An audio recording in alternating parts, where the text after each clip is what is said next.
En Somalie, le meilleur qu'on a fait une intervention et on s'est retiré rapidement. Le désordre s'est installé.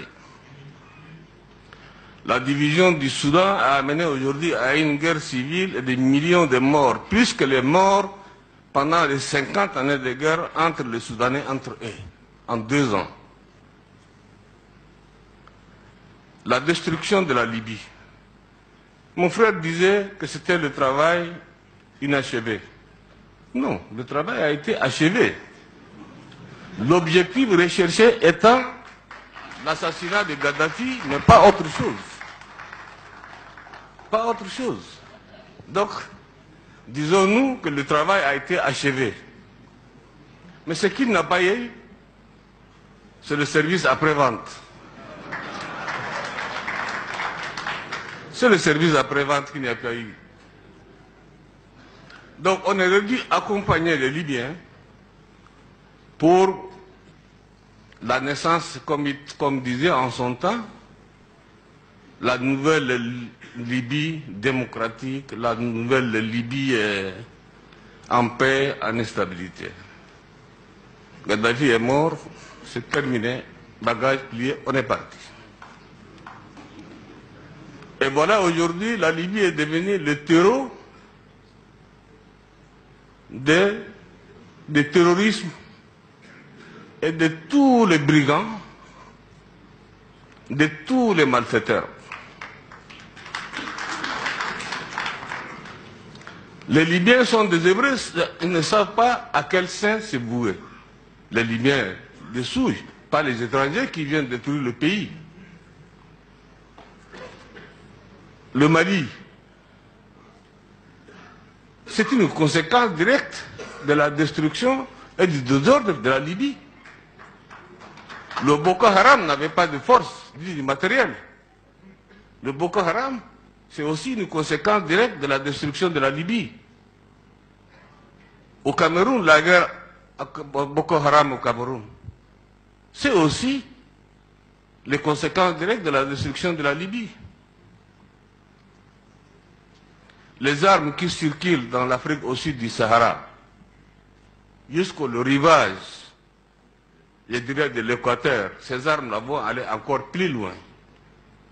Vous savez très bien, et tout le monde sait, que la Libye fait partie des pays les plus armés en Afrique, et je dirais même au monde, au temps de Gaddafi. Toutes ces armes aujourd'hui se trouvent dans la nature. Mon frère Ibrahim Boubacar Keïta, je ne dirais pas Ibeka encore,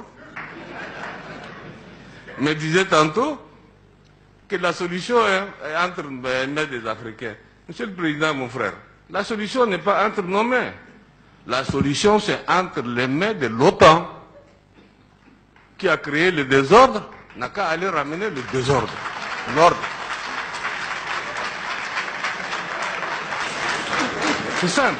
Oui, mais il ne faut pas rigoler. Il ne faut pas rigoler. C'est notre vie. C'est l'Afrique qui est en danger. C'est l'Afrique qui est en danger. Les Nations Unies qui ont donné le quitus sont responsables aussi.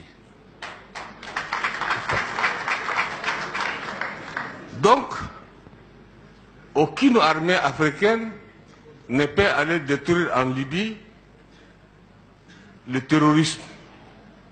Je ne dis pas le peuple libyen.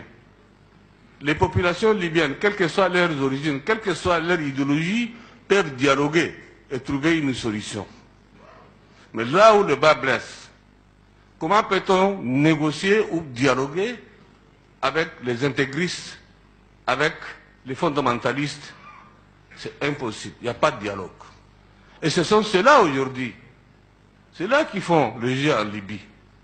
Donc il n'y a que l'OTAN qui a les moyens nécessaires, comme ils l'ont fait pour faire partir Gaddafi, pour assassiner Gaddafi, à aller assassiner aussi les terroristes là-bas. La base, c'est là-bas. On tue un serpent par la tête, mais pas par la queue. N'est-ce pas? Donc, si on veut résoudre le problème du Sahel, si on veut résoudre les problèmes en Afrique, ailleurs, au sud du Sahara, il faut s'occuper de la Libye. Il faut tuer n'est-ce pas, comment on appelle, le terroriste qui sont là-bas. Nous pourrons les accompagner, nous on va aller. Il n'y a pas de solution.